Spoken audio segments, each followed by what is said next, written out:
सूरत नगर पालिका द्वारा सड़क पर अतिक्रमण कर बनाए गए 12 मंदिरों को हटाने का नोटिस दिए जाने के बाद बुधवार को वीएचपी और बजरंग दल ने कलेक्टर को प्रार्थना पत्र दिया और कार्यालय में रामधुन सुनाई।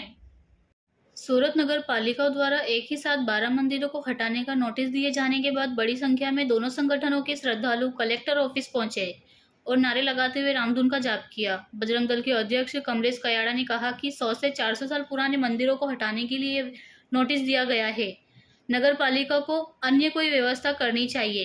यदि ये नोटिस रद्द नहीं किया गया तो जल्द ही आंदोलन किया जाएगा। પ્રવીણભાઈ ગજેરા, ગુજરાત દક્ષિણ ગુજરાત પ્રાંત સહમંત્રી। જે રીતે આખા સુરત શહેરની અંદર કોર્પોરેશન દ્વારા જે મંદિરોને તોડવાની જે નોટિસો આપવામાં આવી રહી છે એ કાયદેસર જ્યારે મસ્જિદો એના પ્રમાણમાં એટલી જ હોવા છતાં મસ્જિદોને એક પણ નોટિસો નહીં આપી અને જે હિન્દુ સંસ્કૃતિના આધાર સિંચન કરતી જે સંસ્કૃતિના પાયા સમાન સંસ્કાર આપતી જે મંદિરો છે એ મંદિરોને જે તોડવાની વાત આવે છે ત્યારે હિન્દુ સમાજ એકદમ આક્રોશ થઈ અને કલેક્ટરશ્રીને રજૂઆત કરવામાં આવે છે કે ભાઈ તમે જે મંદિરોને નોટિસો આપી છે એ પરત ખેંચો અને એક પણ મંદિરો તૂટશે તો આખો હિન્દુ સમાજ છે એ રોડ ઉપર આવશે અને એમનો જે જવાબ જે ભાષામાં આપવા પડશે એ ભાષામાં અમે જવાબ આપવા માટે હિન્દુ સમાજ તૈયાર છે।